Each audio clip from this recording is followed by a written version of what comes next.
Hi, this is Neil Parker, and you're watching the Daily Fantasy Show from Daily Faceoff. With me, Josh Harris. Josh, was opening night, pretty exciting, a lot of high-scoring games. Toronto Maple Leafs lit it up. Connor McDavid went wild. Anything else you want to add before we move on to tonight's slate? No, I did pretty good last night. I didn't have too much exposure to McDavid, so I ended up losing a little bit of money, but wasn't a total loss. Got about 80% back, so hopefully going to win all the money tonight.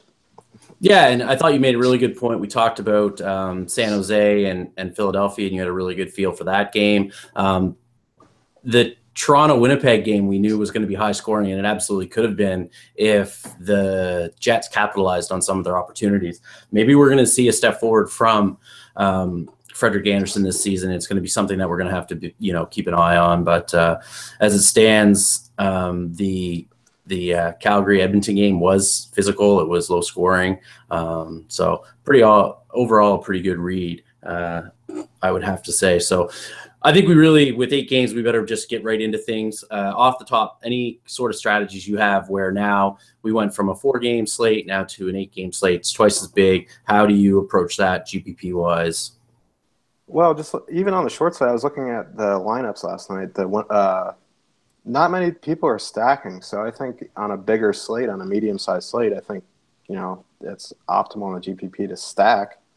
It gives you the highest ceiling, gives you the best chance to win if the whole line goes off. So my lineups tonight, I'll be looking at definitely deploying at least one full stack and maybe even a second in the lineup and go for 4-3-1 again. Perfect. Yeah. Sometimes with cash games, when you get these slates, it's sort of easier to pick and choose and really just try to build a high floor lineup with good value across all your positions, and you don't necessarily need to stack as much. But there definitely are some really intriguing line stacks out there tonight, and a few matchups that are probably going to be popular. So without any further ado, might as well just get right in because there's a lot to cover today, and start with Nashville and Boston. The Predators visit the Bruins. Obviously, Patrice Bergeron's out, David Backes out, I believe, as well. So those are two pretty key cogs for the Bruins that sort of make life difficult for the opponent. Obviously, with Nashville, their defense is in a sort of state that they weren't in last year without Ryan Ellis, and that top 4 group was really the key to Nashville's success in many regards last year. So we'll see how they adapt this year. When you're looking at Nashville, you're looking at Boston. What are you seeing tonight, Josh? With Bergeron out, I'm definitely on the Nashville side of this, at least from line perspective. I'm looking at the Johansson line for sure. On the Boston side, it's kind of interesting that Bergeron. It looks like Spooner is going to be with Marchand, and Anders Bjork, however you pronounce it. But, he's a good salary relief. But for me, if I'm going to be targeting this game, I'm going to use the Johansson line. I'm going to maybe go after Josie or Subban on the blue line, depending on how you build your team. If you can fit those more expensive D-men in, I would do that if you're using the top line for Nashville. Yeah, and I like on DraftKings anyway. Kevin Fiala, he's only 4,100. I mean, that's just for a low price flyer. That's a little pricey for me. I think there's some. It's definitely not statistically based. There must be some name value that's already priced in with him. On the blue line, I agree with you. There's Yossi Subban. Ekholm is a really nice price at 3,600 though. On DraftKings, he does the shot blocking and shot to approach 3 points without finding the score sheet, and if he does find the score sheet, he can jump up higher than that. So definitely like that. And then what about Charlie McAvoy? He's obviously a pretty trendy hockey player right now, rookie, and obviously had a great playoff run last year with the Bruins. Yeah, he's 4,500 though, which is pretty expensive. I mean, Subban's 6,100. Krug is out, so if I'm going to go for the more expensive D-man on Boston, McAvoy is definitely the guy I'm going to target. I still am not sure on Brandon Carlo. He is 3,200, so he might be worth the flyer. I wouldn't force McAvoy in there for 4,500. I'd kind of wait and see if he can still play up to the level. I know he's highly touted, play up to the level he was in the playoffs last year, or the end of the season last year. Yeah, absolutely. Good points. And I'll turn it to you for Montreal and Buffalo as well, unless there was anything else you want to talk about Nashville and Boston. I'm interested to see what Peke Rinne shows up, because they got the what's his name, the backup, Juicy Soros. Yeah, Juicy. He's a big. He's one of my favorite. He's small, but if Rinne struggles early, you can see Soros in there getting some action. But tonight, I think I would avoid both goalies in that game. Perfect, yeah. And so we will go to Montreal and Buffalo right now. And obviously, like last night where Mark Scheifele was in a right price range, we see Jack Eichel there again tonight, 6,700 on DraftKings. And that is, it just seems to me like he's being discounted considering his shots per 60 minute were on pace with Alexander Ovechkin last year, so he provides that high floor. He's a point per game player. If he wasn't, then he was so close. It's not even funny off the top of my head. Sorry. So he's being discounted in salary, but he obviously offers the high floor, high ceiling combo that we covet in both cash and then as well in GPPs with that upside. So the question then becomes, what do we make of the Montreal Canadiens? Is Carey Price obviously a threat because he's capable of stealing a game? And I'll just throw it over to you again, Josh, and where are you at with Montreal and Buffalo? I'm definitely more interested in the Eichel line for Buffalo. Montreal's blue line is just bad. And the thing is, even though Carey Price is an elite goalie, probably the best in the NHL, the Montreal PK struggles in the area where Eichel plays on. I call it Ovechkin's office. He just kind of hangs out in the slot and just cranks shots. And, you got Ristolainen too. He's a big offensive threat on the power play. I just don't trust Montreal's PK. I mean, it's weird that Galchenyuk's on the wing for Montreal now, which could maybe help them a little defensively since he struggled with his defensive responsibilities at center. But from a DK standpoint, Eichel is just too cheap for me. I do have some interest in Montreal. I don't understand why Gallagher's not on the power play one. He's on power play two. So their power play is kind of spread out over the even strength lines, making it a little bit harder to target. So for me, my top is obviously the Eichel line with Kane and Palmaville, who's a good value at 4,100. Yeah, and I figure Palmaville has a chance to be a little bit chalky. There's also, we saw it last night with Toronto, where Kadri and Bozak both had good games. So there could be some value with Ryan O'Reilly and the Kyle Okposo in a mini stack. I could see that paying off. Got to point out Ristolainen, though, because of the shot blocking and the shots. And, I mean, I know penalty minutes don't count, but he's one of those rare players, 150 shots, 150 penalty minutes, 150 block shots.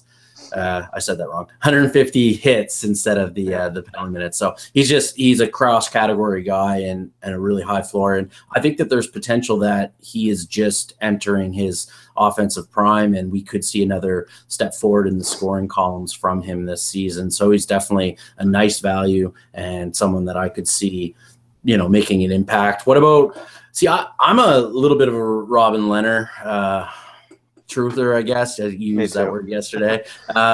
He, I believe his save percentage since joining the Sabres, 921. That's a really good mark. And as the Sabres improve, as he sort of comes into his prime, I believe he's 26 or 27 right now.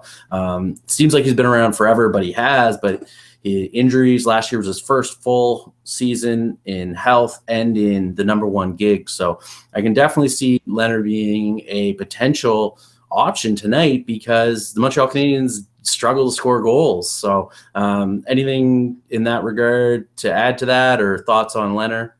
Yeah, I mean, health is the key for him. I mean, when he's healthy, get in a rhythm, he's a much better goalie. And also he's 7,300 on DraftKings, which is one of the cheaper options. And if you're going to spend up in certain positions and you need some relief at the goaltender position, he's someone who could steal a game. He was kind of like, I don't want to compare him to Mike Smith because he's better goalie than Mike Smith, but he's the type of guy who can get 45 saves and give up 2 goals and steal a game. Yeah, and I guess we should also mention, and the article that I wrote today on Daily Faceoff just sort of talked about, and we had this conversation yesterday on our videocast, and that sort of prompted me to consider these things as just how much stock we put into last year's statistics versus what's coming this year. And the main thing that I want to point out about Buffalo is obviously that their power play was absolutely dominant, and it really took off when Jack Eichel returned from his high ankle sprain or the ankle injury that he sustained early in the season in training camp. So that power play looks like it has all the makings to be strong again. And you pointed out Ovechkin's office with Eichel and that being a weakness for the Canadiens. So I got no interest in Carey Price. I'm going to take a wait and see approach with the Montreal Canadiens across the board. So I think we're on the same page and ready to move on. Yep. Absolutely, man. So this is obviously next up, Colorado Avalanche. I was going to call them the Rockies. The Colorado Avalanche head to New York to face the Blue Shirts. And I would have to think that there are going to be a lot of people on the Rangers, and also that the Rangers are a sneaky team because I think they're a little bit of a public team, right? And also they've got some shiny new toys that are low price. So I'm going to turn it to you to talk about Buchnevich or any of these other guys with the Rangers. Well, I'm a Rangers fan. I'm rocking my Rangers Winter Classic jersey, Brad Richards. I need to get some new jerseys. He's a Maritimer, just like me, from PEI. That's it. I usually don't like being a homer and using the Rangers, but I just can't not be one tonight. I'm definitely using the Zibanejad line with Kreider and Buchnevich. It's just cheap.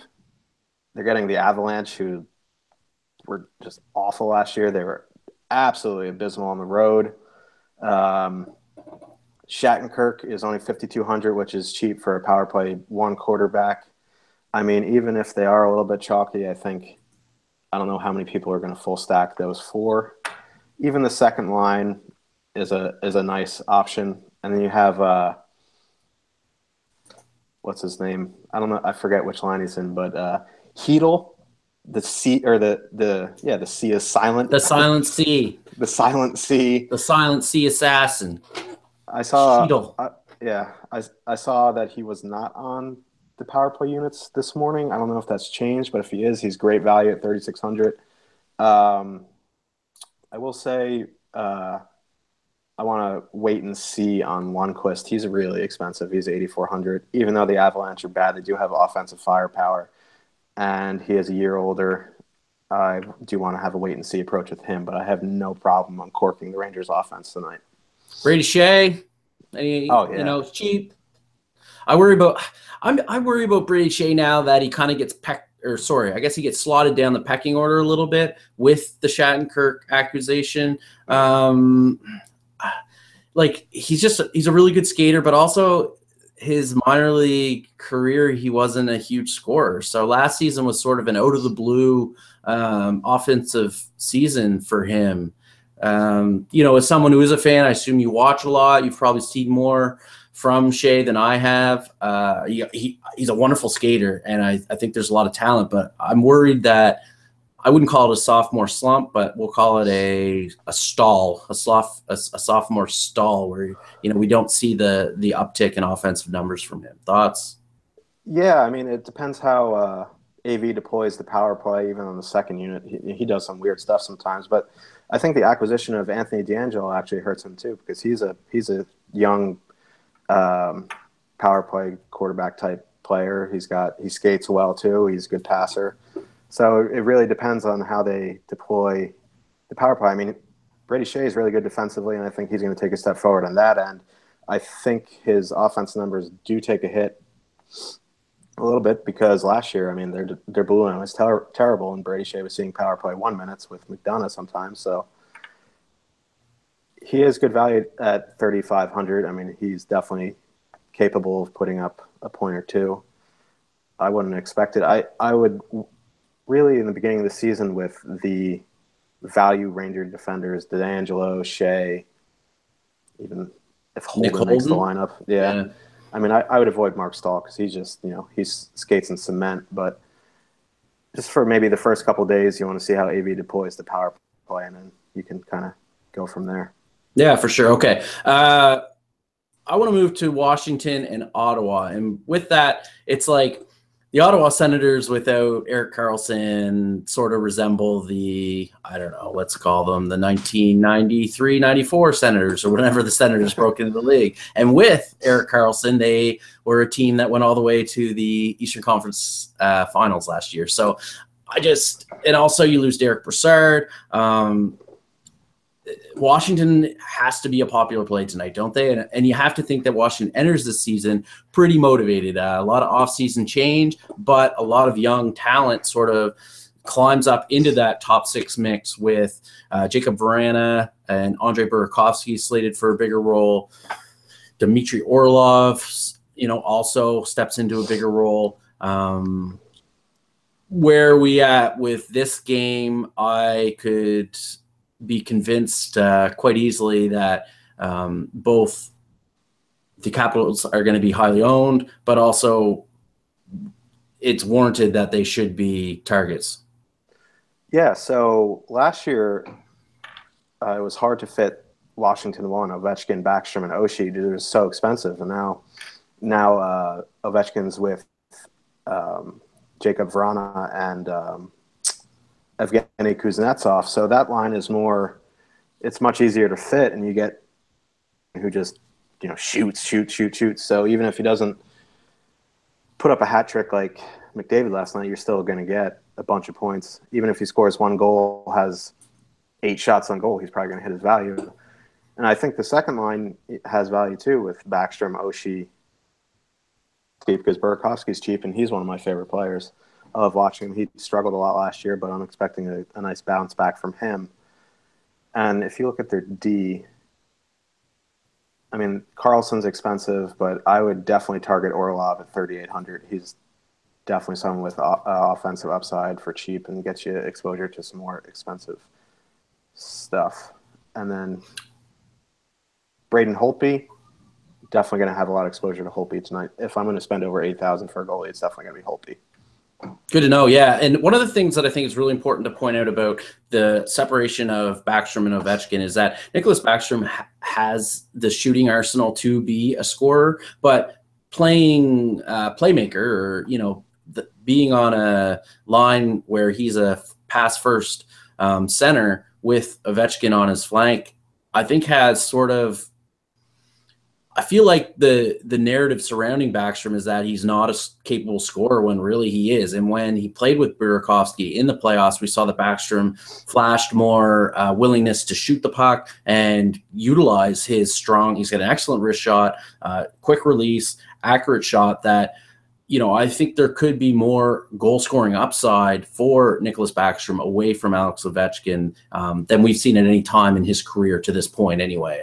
So in flashes, we've seen it, but I really like that, the option of flip-flopping and using either of those top lines because now they can be slotted in a little more easily because of the lower prices, some of those lower options on those teams.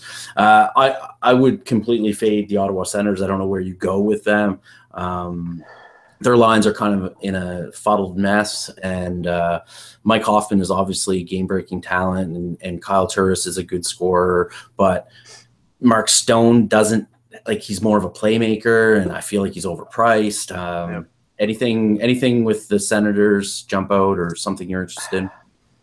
I mean, if you're not playing Holtby and you need some salary, Bobby Ryan's 4,300 on the top line, top power play. I could see you going there. Dion Phaneuf maybe, but he's 4,200 and he's getting up there in age. There's definitely better options than that. So I'm probably just gonna fade that game or fade the Senators completely. Cool. There's not really a lot of incentive to go hang out with the Senators. And I think that you're gonna feel the same way about the Detroit Red Wings for the most part. There's been sort of some interesting players sort of make the team. They've got some interesting young pieces. They've got some interesting pieces that are in their prime. Gustav Nyquist, Thomas Tatar, good hockey players. Zetterberg is still sort of their leader, and he's still in the mix. But overall, there's not a lot from Detroit that has me excited about their team, and I feel like their scoring is going to be so spread out that it's going to be difficult to pinpoint just where the offense is going to come from. Mantha one night, Larkin one night, and then the next game it's Tatar and Nyquist, or it's Zetterberg, or Franz Nielsen supplies the offense. I just don't see this team as a 4-goal outburst very often, and that really makes it difficult to load up mid-price guys from their lineup. Yeah, and Jeff Blashill is one of my least favorite coaches for DFS. He's always mixing up lines. He's doing just weird stuff. I've seen a lot of steam for Frick on Twitter. Martin Frick. But if you look at Minnesota's numbers from last year, they're excellent at avoiding giving up high-danger scoring chances. And most of the shots are coming from the outside. So, I mean, Nyquist has a good wrister, but I'm going to fade Detroit completely tonight. If it burns me, it burns me. But I know they free up a lot of salary, but I think Devin Dubnyk is a very good play. He's one of my favorite goalies, and he's expensive, $8,300. I mean, if you have the salary, you can plug him in. But for me, Detroit is not a very good team, and I'm just going to wait and see on them. Yeah, and I mean, you can't take everyone. So when you and one of the big things with a big game slate like this is that it's almost beneficial just to write off the Senators, write off the Canadiens, write off Detroit Red Wings, and like you said, you're not always going to be right, but at the same time, you need to position yourself to have the right scorers at the right prices. And you can't do that if you're, considering everyone and mixing in all these, mediocre talents in tough matchups. And the Minnesota Wild are an extremely tough matchup. Their team is full of good skaters that play two-way hockey. They definitely lack the elite talent, but throughout their lineup is just, there's no easy matchups. So I don't know necessarily that I would be looking to Minnesota to score a lot tonight. It's hard to say. I'm not a big fan of Granlund because he doesn't shoot that often, but especially at his price, he's, and really they own that line with Koivu and Zucker or Zucker. I think they call him Zucker. I call him Zucker because I'm Canadian. Yeah, he's just fast. yeah. And he's a great player, and so is Granlund, and so is Mikko Koivu. They were a great line, but they really dominated in that one, let's say, 2-month stretch, and otherwise the production wasn't quite as consistent. And Charlie Coyle, he only scored. He didn't even score 20 goals. I don't know if it was 18 or 19. Good player, but an 8-game slate with. I'm going to call this a neutral matchup because I think Detroit comes out and plays tonight. I think Jimmy Howard, assuming he gets a starting nod, I haven't seen the official update on that yet. Okay, he played really well last year, and so I think the Red Wings can muddle this game up enough that it's a 3-2 win or a 4-1 win for Minnesota, and the scoring is spread out. Everybody loves Nino Niederreiter for good reason, but it's just like I need star power, on an 8-game slate, and I don't see that with the Wild. I think this is going to be our first disagreement. Oh, good. Yeah, I think Detroit's terrible. I wrote a season preview on them last year, and their blue line's so bad they didn't do much to address it. Kronwall's ancient. Danny DeKeyser, who's I guess their best defenseman, is not very good. I was a big proponent of stacking the second line of Minnesota on the road last year, and I'm going to head back there tonight. I like the Koivu, Zucker, Granlund line. They can be explosive at times. I do agree with you that Granlund doesn't shoot enough, but if he does shoot, I mean, he can easily. I mean, they're so fast, Granlund and Zucker. So, and I don't believe in Jimmy Howard. I think their goaltending situation is a mess over there. really, it's not their fault. The blue line's bad. The front office hasn't done much to correct it, but I'm going to definitely be in on Minnesota 2 tonight. Good to know. And I don't disagree with what you're saying. And one of the things that, all right, I think it's a good point to talk about this, because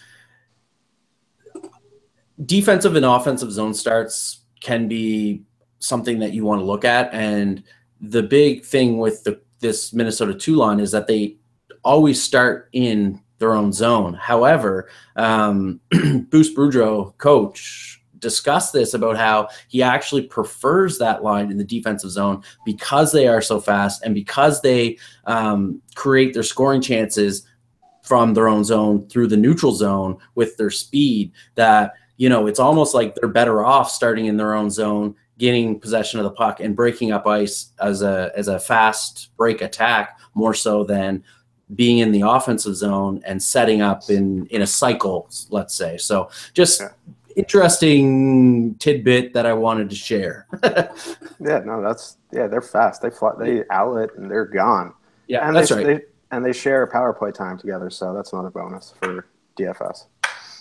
Okay, so next, Pittsburgh and Chicago. So Penguins on back-to-back, and they actually have to travel for this game to Pittsburgh. Home game last night, cup ceremony. Crosby was looking just like skating out with the cup. Buddy was loving it, and he was second best to Phil, because Phil's hair skating out there. Phil was in classic Phil. But anyway, jokes aside, this is a big matchup. I mean, where do you look at Chicago with all their offseason changes, and then Pittsburgh enters, and like I said, on the wrong end of a back-to-back with travel to Chicago for the game? Yeah, this one's kind of tough to read because it's weird because they have Kane on a line with DeBrincat. Or no, is he? He's not with DeBrincat, is he? I'll double check. You keep.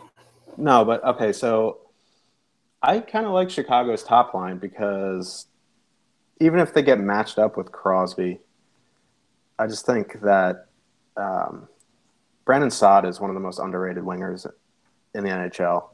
I think I don't know if he got a bad rap. Tortorella maybe deployed him wrong. Maybe he was on the third line. But he is so fast. He's so physical. He scores goals. I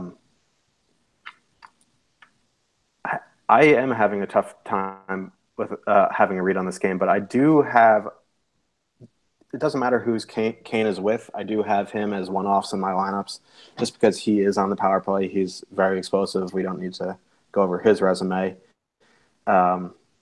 But as far as Pittsburgh, I want whatever line is going up against the Kane line. I don't think they're very good defensively, whether that's the Malkin line.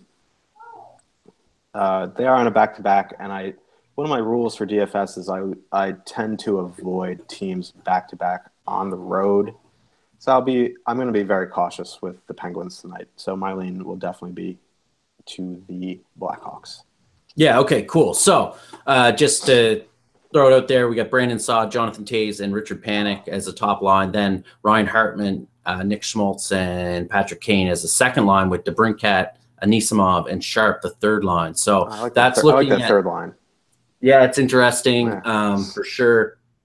And depth could be an issue for the Penguins as well. DeBrincat's a really good player. I don't know how it's all going to play out with him this year, but he's definitely a really talented scorer. Brandon Saad, he just, at one point last year, he was the leading or amongst the league leaders in goals per 60 minutes at 5-on-5. He's just never been able to find any power play success, whether it be in Columbus. I forget about Chicago. That's a few years ago now, and he was still sort of breaking in and becoming an established player at that point. But for whatever reason, John Tortorella just didn't use him properly. There were times he was a healthy scratch. There were times that he was in the, on the fourth line. He couldn't carve out a consistent power play role. So I'm with you on Saad, and I always we can go down narrative street because who knows, but he's Pittsburgh native too. So playing against the Penguins could have him more, what's the right word? Motivated, I guess. I struggle with Duncan Keith. I think he's overvalued, but he puts up points. but I like your lean where maybe it's a well, for lack of a better term, it's a naked Kane or a naked Malkin solo in a lineup versus trying to stack one of these trios of players. So then, and this just sort of made me think of a strategy question for you. That's a way to differentiate your lineup in GPPs as well, is it not? Like, doesn't that sort of separate you at times if you've got, like, let's just say solo Kane and then you've stacked the Wild and a mini stack with, let's say, the Rangers? Yeah, that's the way I differentiate my lineups for sure. Without correlating the defense or correlating, I call it 3-2-1. You have 3 from one team, 2 from another. Then you have the solo person. I mean, you can correlate your defense from there, but definitely a way to differentiate. But definitely the one-off guys you want to be shooters who score. Like, you don't want it to be I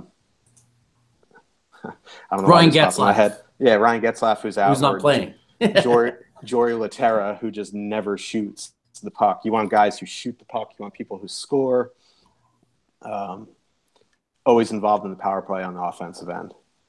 Cool. So I think that's important for that. Yeah, really good points. Really good point. Yeah, for sure. Okay, we've got Arizona at Anaheim. Anaheim's dealing with a number of injuries. Their blue line's all beat up. Ryan Getzlaf's not playing tonight. Arizona's kind of fun. Yeah, they're going to surprise some people this year. Yeah, absolutely. Yeah. So what are we doing here? Sorry, I just kind of left this. No, it's okay. I like Arizona tonight, even though they're on the road. Anaheim just decimated down the middle. I forgot about Kessler. Yeah. Sorry. Kessler's out too. Yeah, they're just decimated. So I guess Rackle is going to be Ricky Rack's is going to be their top line center. I definitely like the Derek Stepan line with Domi. And I think Keller's on that line too. I don't know if he gets power play. I don't know if he's going to be on the power play, but he's 4,100 and definitely worth stacking on that line because he's very talented. Yeah, Clayton Keller's probably going to be a popular play among, I don't know, some savvy players who going against the grain a little bit. I've seen his name pop up on the Twitter machine a little bit over the last few days. Blue line is important because Oliver Ekman-Larsson, I guess, is cleared to play and good to go. So that's cheap. Yeah, and he's a sort of a shot blocker, high shot volume, and until last year, he really scored a lot of goals too. And the big drop in him last year was the power play production. His even strength numbers were in line with years past. So for him, if he can boost up his power play numbers this season, even 4 or 5 points off the power play this year, he's going to be right back in line with a 50-point season. So. Yeah, and if I remember correctly, he had a lot of personal issues off the ice, family related. Okay, could be. Yeah, and I'm expecting bounce back. 4,700 is a great price for him tonight. We would see him in the $1,000 more expensive. Yeah, for sure. If not low sixes. Yeah, that's what I was. Yeah, exactly. So he's definitely in play. I'm a little worried about the Ducks too. Like I don't think that you can look to their power play. Ryan Getzlaf is such an important part to that. Sammy Vatanen is the sort of the off point trigger man. Ryan Fowler. Ricky Fowler is Cam Fowler. We're going through all the sports here. Yeah, you got Dexter Fowler. Great sports family. Cam Fowler. Excuse me. Same color pants. We're good. Cam Fowler, he just doesn't have that same offensive dynamic shot that Vatanen does. And now, Raquel, I guess they run out of power play. Look something like Raquel, Corey Perry, Jacob Silverberg with Fowler, and maybe Brandon Montour. I mean, that would be the guy that if I was going to go look to Anaheim, I'd be looking at Brandon Montour, just because he's an elite skater and his career is just sort of taken off in the last 12 months. Point per game player almost in the AHL last season, had a great playoff run. So he at DraftKings is only 3,200. So he would be like a guy that I would lean to if I was going with the Ducks, or if I was looking for cap relief in cash. I don't know what GPP. He's probably going to be low. He's probably going to be low enough owned in GPP that it would work as well. So, anything else from you there on these games? We'll have to see the Coyotes power play. Whoever's on the second unit, Goligoski or Demers, they're both really cheap on DK too. I mean, you can take a flyer on them if they're on the power play for cap relief. Yeah, for sure. And I think it definitely would be Goligoski. And I feel like Clayton Keller's playing on the second power play unit, but I'm not 100% sure. That's definitely something you want to check at Daily Faceoff. So with all that in mind, we didn't talk about Antti Ranta, and I would say that he would be in play tonight, depending on how much risk you want to take on and what your lineup strategies are, because, the Ducks could have trouble scoring goals with so many players out of the lineup and just, kind of freewheeling with line combinations and everything off the start of the season. So thoughts on Ranta or even, what about Johnny Gibson too? Like he's capable of stealing a game. I feel like this could be a game where you could separate yourself from the pack in nets. Yeah, I feel like Gibson's going to be low owned because he's very expensive, 8,300 in the same price range as Holtby and Carey Price and Lundqvist. But I do like Ranta tonight. If you do need relief below Robin Leonard at 7,300, I think that's the guy to go to. Remains to be seen over the course of the season how he's going to hold up as a starter, but I think tonight Arizona's blue line's improved from last year. He's so cheap at 6,800. He's definitely worth a GPP flyer. Yeah, it's pretty much safe. Leave it at that. So the last game, I guess we get the Flyers traveling to Los Angeles. They're kickstarting the season with the deadly California swing, and we sort of talked about it yesterday. And I thought we were spot on with our analysis of that game. I don't know if this California swing is going to be as tough as it used to be. It might be fun, like 1969 or 67 in California, right? Everyone's just loving life because the Sharks, I think, are going to be a shell of their former selves. The Ducks right now are banged up, and the Los Angeles Kings are hanging on by a thread. The thing that worries me about the Kings, and I'll let you follow up on this in a second, Josh, is just that they still have the elite talents in the lineup, that it's amazing that they can carry just a depth chart that is absolutely absent of talent. You got Doughty. I still think Jake Muzzin's in for a bounce back season. Alex Martinez is a serviceable NHL player, NHL defenseman. I'm not convinced Quick is anything better than a league average goalie. Kopitar is an amazing player. He struggled last year. He's due for a bounce back as well. And then I do like Toffoli, Carter, and Pearson. But after that, I mean, there's a case that they don't even have another NHL player on their roster. Yeah, I don't know what the Kings are doing. They just leave Kopitar on island. He's with Dustin Brown, and they're not even putting Camilleri up there with them. I mean, I don't even know who they're putting. It's not good. I mean, Kopitar's an elite talent. He's getting just crushed. I mean, I would use Kopitar as a one-off because he does get the power play time with Carter, Toffoli, and Pearson, which is a line that I like to use a lot, and so does everyone across the DFS industry. Philly's on the back-to-back, but they do have a bunch of young guys. So this early in the season, I don't think it's a huge thing. I mean, I really wouldn't target Philadelphia again with the Giroux line, just because he's a veteran. You did see Simmons score the hat trick, so maybe he gets a bump just because of that. But I do like Nolan Patrick and Jordan Wheel. Jordan Wheel again. Yeah, they look really good last night. Jonathan Quick. He's 8,200. I'm not spending 8,200 on Jonathan Quick. And this is another sort of strategy thing that I think is it's a good talking point at this stage. It's just that the Kings are a puck possession team, and so they limit opportunities for the opponent. And so the problem with Quick is that he can face 17 shots and only make 15 saves and lose. Yeah, 2-1. Like that's, and And this is one of those games. Yeah. This is one of those games too, right, because the Flyers last year sometimes they fall into these holes where they get 19 shots on goal and they still win 3-2. So if that's the case, Quick just gets destroyed. Like you just lose all your value at the goalie position there. Right. Alex Ifalo. I'll be completely honest. I know plenty of AHL players in the KHL. We're juniors. Right. Yeah. NCAA. IFL, I've never heard of Ifalo. It's a new one to me. He's up there with Kopitar, right? And Brown, yeah. So I just, Kopitar is going to be tasked with shutting down Claude Giroux, I assume, or Couturier and Voracek. Yeah. And that just makes for a difficult matchup for both Giroux and Giroux's line and Kopitar's line. Yeah, they kind of cancel each other out. Yeah, that's right. And then obviously, too, you have to deal with Drew Doughty. So that's, I'd say this is a low scoring game that's eek. Yeah, I like the second line for the Kings, but if I'm making one lineup, I don't think they make the cut. I mean, if you're making 20 lineups, you can throw them in a few times, but one lineup, I think I'm going to fade this game.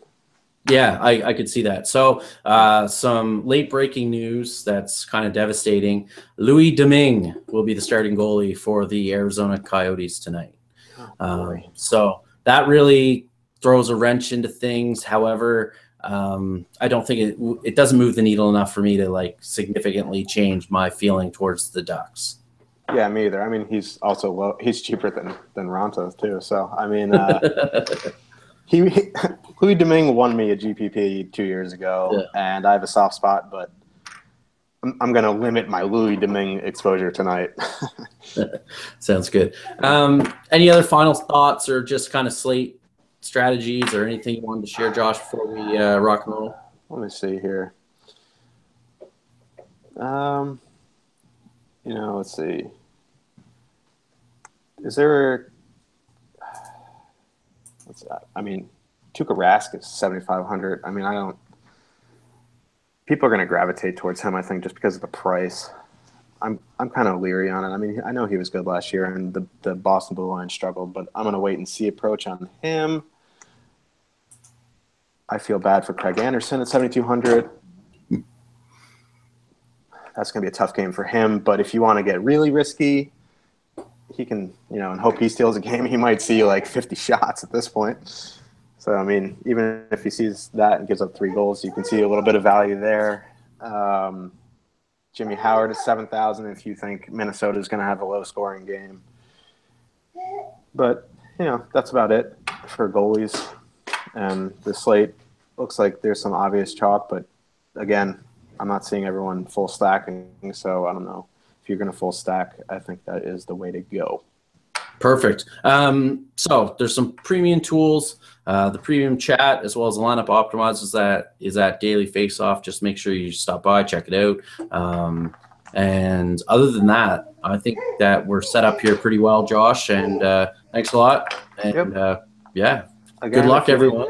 Yeah, and if you don't get into the premium chat, I would definitely advise getting in there. But if you can't, I'll try to answer some questions on Twitter. You can find me at JRH002DFS. Thanks a lot, everybody. We'll check you next time. And thanks for tuning in.